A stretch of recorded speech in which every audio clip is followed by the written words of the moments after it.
Okay, Brent, pick it up from here.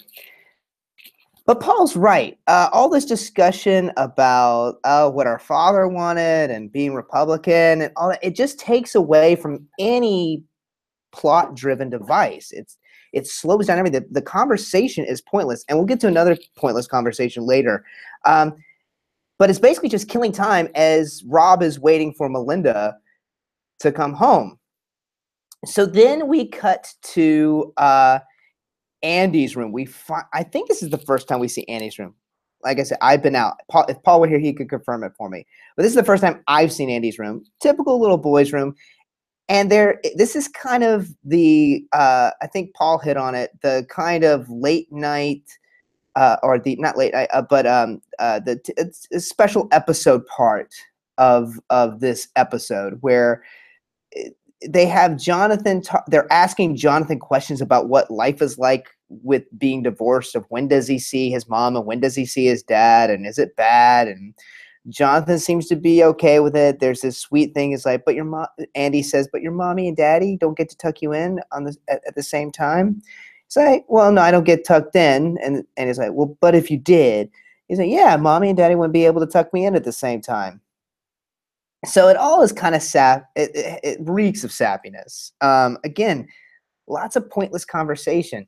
And then Alex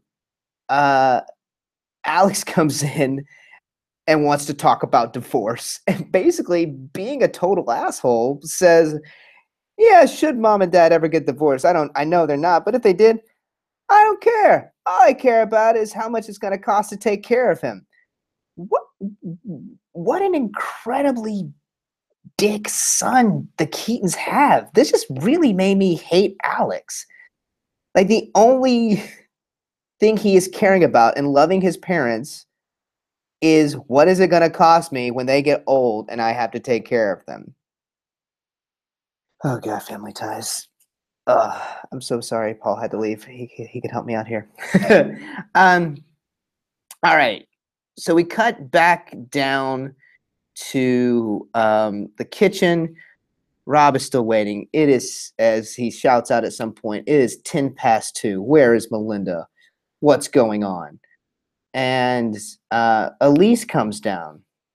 And again, this whole scene is just to kill time for Rob to wait for Melinda to hopefully come home. And it's all about this reflection of the first time Elise met Rob and his wife, and how cute she thought they were together. And she's bringing up all these sweet little stories about that night. And Rob is just focusing on the cannolis from the bakery that they lived above and how great they were. So I can see why their marriage had problems. She'll say, Elise says something, yeah, remember we did this and I thought you guys were so sweet. But the cannolis were so good. And I'd be up on the rooftop singing That's Amore. It all goes nowhere. It's really just trite. And it doesn't serve any purpose. We don't know exactly why this is an important conversation, other than the fact that, it's hard to believe that a couple that looks so great together could end up so bad. But Rob seems to have accepted that. There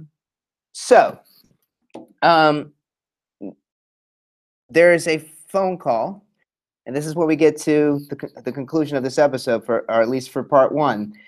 Phone call. Elise answers it. It's Melinda. She asks to speak to Rob. Rob answers, and he's like, where are you? Let me come and get you. And he's like, no, that's not happening. No, absolutely not. And he's like, don't you hang up on me. You hear the phone hang up. And he says to Elise, she's spending the night at this guy's house. Okay. Like, that's the cliffhanger they leave us with. All right, she's safe, or she's fine. Nothing's happened to her. I can understand being, him being worried and wanting to go pick her up. But there's no sense of danger, not like for a cliffhanger. All right? So, I don't know, man. We've spent way too much time on Rob and Family Ties. I think Paul and Corey would agree. it's just, it goes nowhere. We have really, they have really squeezed the storyline out of Rob's divorce. But it's the holiday, so why not talk about divorce, especially on Family Ties? Well, I think that wraps it up for us. For questions and comments, be sure to write us at qualitytimewithfamilyties@gmail.com. And each of us is on, and you can follow our updates on Twitter at QTWFT. All of us are on Twitter too. I'm at Follow Jones. Paul is at Paul Packler, and Corey is at Corpep. And be sure to like our Facebook page too.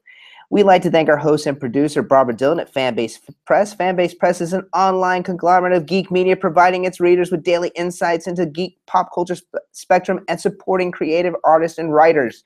Be sure to check out everything that they do. We'd like to thank Perry Adams, who beautifully performs the theme song Without Us. Check out Perry's music at perryadams.com.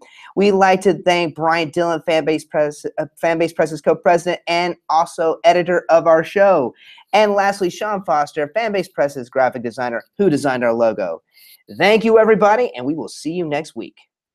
Bye.